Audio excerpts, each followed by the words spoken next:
Bonjour à toutes et à tous. Je vous propose aujourd'hui cette vidéo en lien avec la lecture du premier chapitre du Seigneur des Anneaux sur ma chaîne.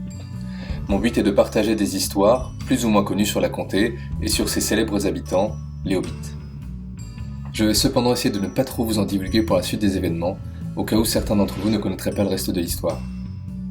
Pour cela, je me base sur plusieurs ouvrages tels que l'encyclopédie illustrée de Tolkien par David Day, La Terre du Milieu de Rudolf Simek, Voyage en Terre du Milieu par la Bibliothèque nationale de France, et bien sûr, les contes et légendes inachevés, le Silmarillion et le Seigneur des Anneaux par Tolkien lui-même, ainsi que sur l'encyclopédie collaborative Tolkien Deal. L'abondance d'ouvrages et de sites autour de l'œuvre de Tolkien parle d'elle-même quant à la profondeur de celle-ci, de quoi faire plein de vidéos.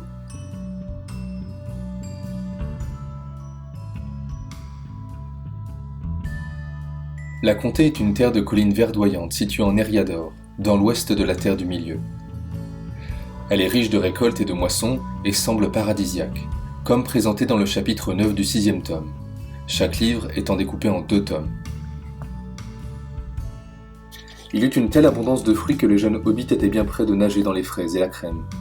Et plus tard, il s'asseyait dans la pelouse sous les pruniers et mangeait, jusqu'à ce que les noyaux fussent comme de petites pyramides, ou des tas de crânes amassés par un conquérant. Puis ils reprenaient leur chemin. Et nul n'était malade, et tous étaient heureux, sauf ceux qui avaient pour devoir de tondre le gazon.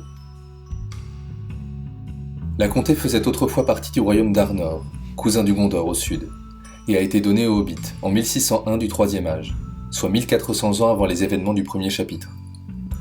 Elle est divisée en 4 régions, ou quartiers, appelés selon leur localisation, nord, sud, est et ouest, ainsi qu'une douzaine de villages et de bourgs dont le plus connu, Hobbitbourg.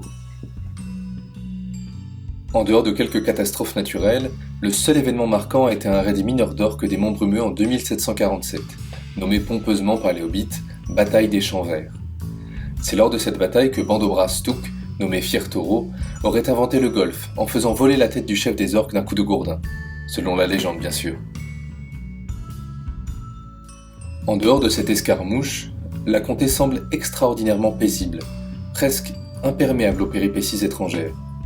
Jusqu'aux événements que vous découvrirez dans la suite de la lecture, elle réussit à échapper largement au conflit du Troisième Âge. La comté est peuplée exclusivement de hobbits, dont l'origine en Terre du Milieu reste mystérieuse. On ne sait rien des hobbits avant l'an 1050 du Troisième Âge, quand ils sont apparus dans la vallée septentrionale de l'Anduin, entre les monts Brumeux et Verbois-le-Grand. Ils mesurent entre 60 cm et 1,20 m, affichent un air chaleureux et ont de longs doigts, des cheveux bruns frisés, de grands pieds sans chaussures, surdimensionnés et velus. Les hobbits creusent des terriers pour y vivre, que l'on appelle trous de hobbit, et que eux-mêmes appellent smial. Ils sont d'un naturel modeste et plutôt conservateur, leurs excès se limitant à une garde-robe colorée et à 6 repas copieux par jour. Leur unique excentricité est l'art de l'herbe à fumer, qu'ils considèrent comme leur apport à la Terre du Milieu. Les hobbits se nomment eux-mêmes Kuduk en parler commun, ce qui signifie « habitants des trous ». Les autres peuples de la Terre du Milieu les appellent cependant différemment.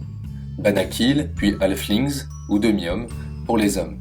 Rianath, pour les elfes, qui a le même sens, et Holbitla, pour les Rohirrim, qui signifie « bâtisseurs souterrains ». C'est sûrement de ce dernier qu'a découlé le nom Hobbit que l'on connaît aujourd'hui. Ces peuples accordent peu de valeur aux Hobbits, et en retour, ces derniers n'ont que du désintérêt pour les grandes gens. Les Hobbits ne possèdent pas, ou plus, de langue propre depuis qu'ils ont adopté le langage des hommes, après leur migration depuis la vallée de l'Anduin vers l'ouest, jusqu'à la future comté. Cette migration s'est effectuée en plusieurs étapes, puisque les Hobbits étaient alors séparés en 3 bandes. Les pieds velus, les plus nombreux et les plus petits.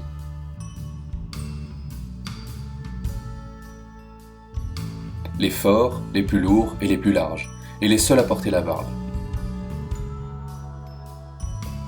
Et les pâles, les plus audacieux. D'ailleurs, ce sont souvent les pâles qui devenaient dirigeants grâce à ce trait de caractère, et on retrouve parmi leurs descendants les Took, les Brandebouc et les Sakés.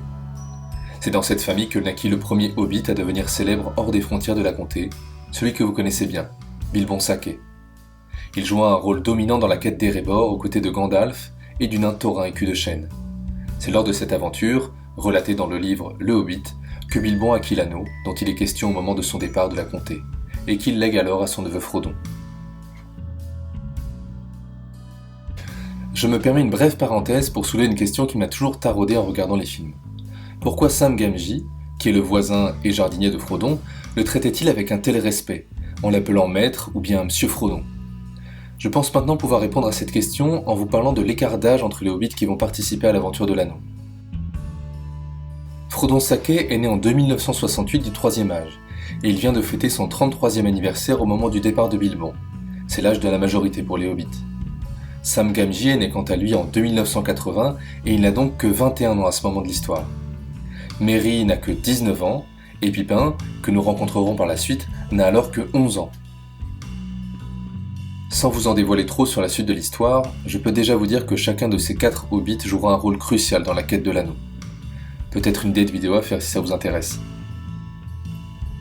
Mais pourquoi donc donner un rôle si important à des êtres apparemment si faibles, me direz-vous? Il est temps de se plonger dans l'esprit de l'auteur, John Ronald Reuel Tolkien.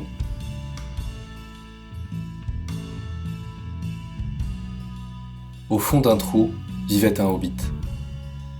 Voici la phrase qu'aurait écrite Tolkien sur une page blanche, tandis qu'il corrigeait des copies. Ce ne sont pas les premiers êtres sur lesquels il écrira, mais ils ont la particularité d'être nés dans son esprit, car Tolkien, qui est un philologue et féru de mythologie nordique, s'est beaucoup inspiré de celle-ci lors de son écriture. Il est généralement admis que les hobbits sont le produit de sa créativité, et leur nom semble provenir du vieil anglais, Holdbitla, qui signifie habitant de grotte, ou peut-être même du mot rabbit pour lapin en anglais. L'auteur a d'ailleurs insisté sur la ressemblance de leur langue avec l'anglais, comme on pouvait s'y attendre. Comme on pouvait s'y attendre, mais pourquoi me direz-vous? La comté, ou Shire en anglais, ressemble particulièrement à la campagne anglaise, paisible et verdoyante. Le nom de cul-de-sac en anglais, Bag's End, est d'ailleurs le nom de la ferme de sa tante, dans le Worcestershire, qui lui venait du fait qu'une route y menait, mais n'allait pas plus loin.